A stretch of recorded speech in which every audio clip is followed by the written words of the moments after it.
పరిశ్రమలు పారిశ్రామికవేత్తలపై కూడా red book పాలన అమలవుతోంది. రాష్ట్రంలో ఎవరైనా పరిశ్రమ పెట్టాలంటే చంద్రబాబు లోకేష్ లకు కప్పం కట్టాలి, కమిషన్లివ్వాలి, కాంట్రాక్ట్ పనులివ్వాలి. జగన్ గారికి భాగస్వామ్యం ఉన్న కడప జిల్లాలోని భారతీ సిమెంట్ ఫ్యాక్టరీపై కూటమి ప్రభుత్వం వేధింపులు, దౌర్జన్యాలు చేస్తోంది అని, దీనివల్ల ఎక్కువ నష్టపోయేది అక్కడ పనిచేసే కార్మికులు అని రాచమల్లు శివప్రసాద్ రెడ్డి తెలిపారు.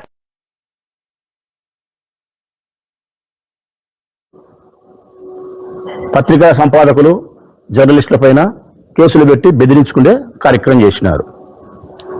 దీని తర్వాత వాళ్ళు నెక్స్ట్ చేసినది ఏంటంటే వాళ్ళ పాలన కొనసాగించినది ఏంటంటే నిందారోపణలు జగన్మోహన్ రెడ్డి గారి పైన. అంటే ఉదాహరణకు ఎట్లాంటిదంటే తిరుపతి లడ్డు, గొడ్డలి, విజయవాడ బోటు ఈ చేసిన పాలన.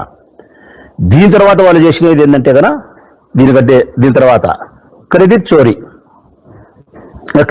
అయిపోయిన తర్వాత ఇప్పుడు ఎక్కడికి వచ్చినారు, ప్రస్తుతం యాడికొచ్చింది ఈ పాలన అంటే గన పరిశ్రమల పైన కూడా రెడ్ బుక్ రాజ్యాంగం నడిచే కాడికి వచ్చింది. ప్రజెంట్ ఇప్పుడు ఎక్కడికి వచ్చినారు వాళ్ళంటే వాళ్ళ పాలన 2 ఏళ్లలో పారిశ్రామికవేత్తలను కూడా బెదిరించడము, బాధించడము, పరిశ్రమలను మూతేయించే పని చేసే కాడికి రెడ్ బుక్ పాలన జరుగుతుంది. పారిశ్రామికవేత్త అయినా ఎవరైనా ఇక్కడ పరిశ్రమలు పెట్టాలంటే ప్రాథమికమైన అర్హత ఏంటంటే గన ఆ పరిశ్రమ పెట్టే వ్యక్తి యొక్క పేరు రెడ్ బుక్ లో ఉందో లేదో చూసుకోవాలా. తర్వాత రెండో ఫైనల్ ఎగ్జామ్ ఏంటంటే కదా ఆ పరిశ్రమకు సంబంధించిన పారిశ్రామికవేత్తలు ఎవరైనా సరే పరిశ్రమను స్థాపించాలంటే స్థానికంగా ఉండబడిన ఆ ప్రాంతంలో ఉండబడిన కూటమి యొక్క పాలకులకు, ఎమ్మెల్యేలకు, మంత్రులకు, నారా లోకేష్ గారికి, చంద్రబాబు నాయుడు గారికి వారి వారి స్థాయిని బట్టి కప్పం కట్టాల, కమిషన్ ఇవ్వాల, కాంట్రాక్ట్ వర్కులు ఇవ్వాల.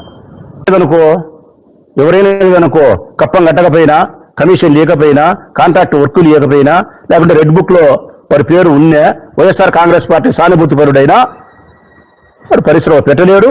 పెట్టినా పరిశ్రమ పనికి రాకుండా పోతుంది, మూత వేయిస్తారు.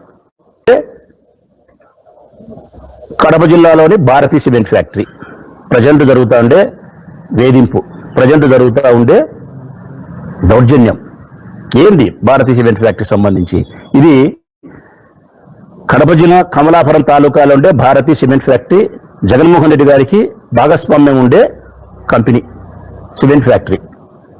ఇప్పుడు ఈ ఫ్యాక్టరీని మూత వేయించాలని చెప్పి చంద్రబాబు నాయుడు గారు, నారా లోకేష్ గారు భారతీ సిమెంట్ ఫ్యాక్టరీకి సంబంధించి క్రషర్కి పోయే సున్నపురాయిని 2-3 రోజులు అయింది పోనీకుండా ఆపుతున్నారు.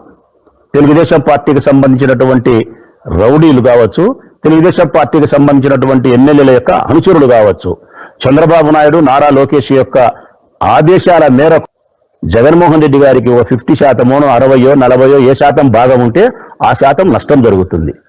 జగన్మోహన్ రెడ్డి గారితో పాటు భాగం ఉండే ఇంకొక పెద్ద సంస్థ, అంతర్జాతీయ పారిశ్రామిక సంస్థ అయినటువంటి వికాట్ కంపెనీ, వాళ్ళకు నష్టం జరుగుతుంది. వీళ్ళకి నష్టం కలుగుతుంది. వీళ్ళకి నష్టం కలిగితే చంద్రబాబు నాయుడుకు, లోకేష్ గారికి మానసికమైనటువంటి రాక్షస ఆనందం కలుగుతుంది.